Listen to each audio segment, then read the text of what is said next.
in our country that worship the way we do. All over the world, we celebrate that Christ has defeated the dark and the chaotic nightmares that occasionally haunt each one of us.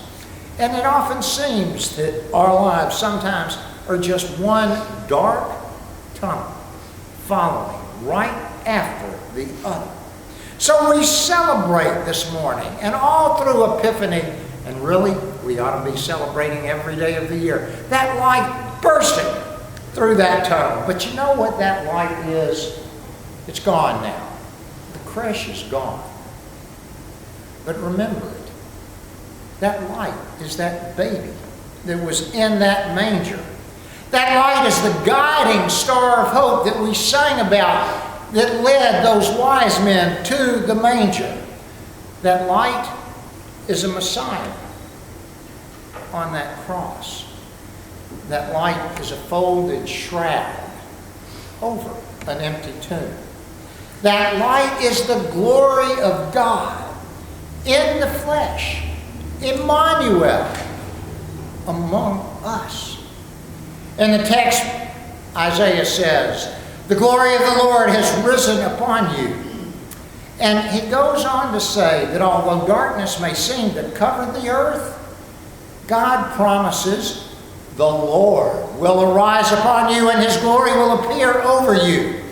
Well, for a long time, for 20 centuries, Christians have celebrated Epiphany. That glorious good news that the light has come. And it continues today, and it will keep on going until Jesus comes back. Chapter 60 is just filled in the book of Isaiah with good news. But it was intended in the very beginning, at first, for those who had just returned to Jerusalem from a 50-year captivity over in Babylon. And while they had been in Babylon, nothing much had been done to restore the city. Very little had been done to repair the temple. And even the moral and the social and the religious practices of the people had become perverse. They had become polluted. And the joy of returning to Jerusalem quickly just turned into despair. And their resolve quickly fell into a submissive fatigue and an apathy.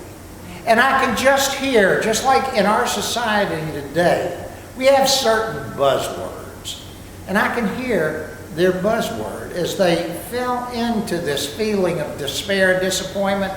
And their buzzword, I think, would be, "Oh well, whatever," and just a shrug of the shoulder. And they felt that there was nothing they could do. But God had a resolve. God had a plan. And it was to reform them so that God's people would remain powerful. And God's resolve was to bring goodness and well-being to them. And that resolve remained firm. And it did not change.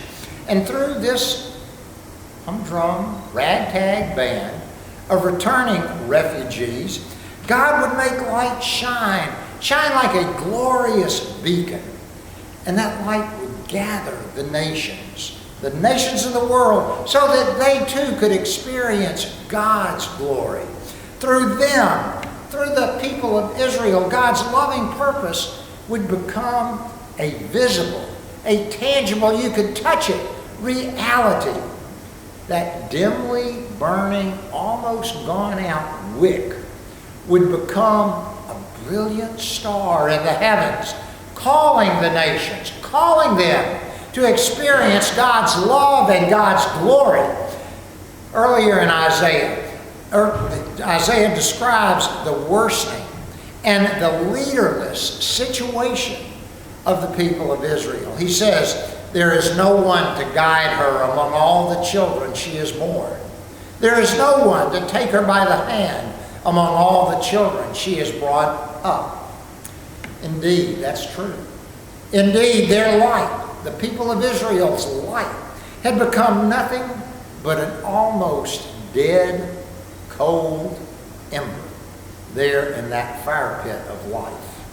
So God was acting to reverse reality for those people of Israel. In their earliest days, the people were subordinate, and they were subservient to the other nations. And if you look at it at first glance, it appeared that, they're still just a tiny, dark, and insignificant blot, if you will. They're among the powerful nations of the world. And their reality still looked like rejection, and it looked like ruin. And their identity was shaped by their status. Only problem is, they had no status. There was no status at all among the other nations. So the reality for them still looked like rejection and ruin, and that begs a question of us this morning here in this room. Who shapes our present identity? How do we define ourselves? How do I define my family or my community? How do we define our congregation, where we worship every Sunday? And finally, let's get down to me and you. How does this define my future and your future? In the text, God promised a new and a glorious identity to those downtrodden, those discouraged people, the people of Judah and Israel. And God promised to reverse their identity from dark and distressed and oppressed. And He was going to make their identity light. And they were going to be ransomed. And they were going to be redeemed. And this complete reversal that God had for them was totally God's action. They had nothing to do with it but enjoy it. And this new identity as children of the light was given freely by God. It was not anything that they had earned, anything that they had achieved. And that new identity is also God's free gift through the light of the world to us. To us. Through His Son, Jesus Christ. I found this story that I just find intriguing. There was a man who had experienced a 7-year-long series of setbacks in his life in 2 areas, in business and in his love life. Every decision that he made, every relationship that he had, ended up pretty much in failure. And one evening as he was walking home, he was walking down the street and there was a house up on a little rise. It had been dark and abandoned for years, and as he looked at it, he noticed that there was this bright light that had never been there before, shining right on that house. And it was illuminating a sign, and that sign advertised a fortune teller that had set up shop in there. And the sign said, "Fantastic futures forecast inside." Well, the man looked at it and he thought, what have I got to lose? So he went up and he knocked on the door, and a lady in this kind of costume that you vision a fortune teller met him at the door and greeted him warmly and said, "Won't you come in?" And they sat down at the table, and there was the crystal ball, naturally, but she put her hands over that crystal ball. And when she did, this terribly deep frown spread over her face. And she said to him, "The next 7 years will be just like the past 7. Filled with unhappiness, filled with despair, and filled with disappointment." "Oh no, said that man. But even as he said those words, he clung to just a tiny shred of hope. And he said to her, "Then what?" And she looked at him with a sad look on her face, and she said to him, "You'll get used to it. Whatever. Her porch light was on, but there wasn't anybody that had any hope in that home. So, let's go back to the children of Israel, left to their own efforts to rebuild the city walls and to rebuild the temple there. This pretty well, what happened to the man, describes the experience of God's children in our scripture this morning. The hope of a glorious return from captivity had diminished into just a very dimly burning wick, like might be on that candle. And even that tiny spark of hope was almost extinguished as they realized the enormous construction tasks that lay ahead of them and the lack of enthusiastic support from the people who had been left behind. It would be easy to simply give up, to get used to it, to shrug their shoulders and say, whatever, these are the cards we're dealt. And I think this happens to us sometimes. I really do. In difficult, dark, discouraging, and disappointing situations that confront every one of us from time to time, sometimes we follow any sort of light. Maybe it's a gimmick. Maybe it's a promise that appears to offer any bit of hope there is. And we try anything that will give us even a temporary relief from the stress and the anxiety that life has poured down on us. You know, some folks spend a good bit of their income on lottery tickets and unneeded material things. Some people gamble on all sorts of different things and watch their life just flow away as their money flows away. Some become trapped in relationships that are shallow, that promise love, but only end up yielding more heartache. And then others grasp hold of the latest fad of pop psychology or feel-good philosophy that promises happiness, that promises success, but only results in hopelessness. So you see, so frequently, the porch light is on, but there's not any hope really at home.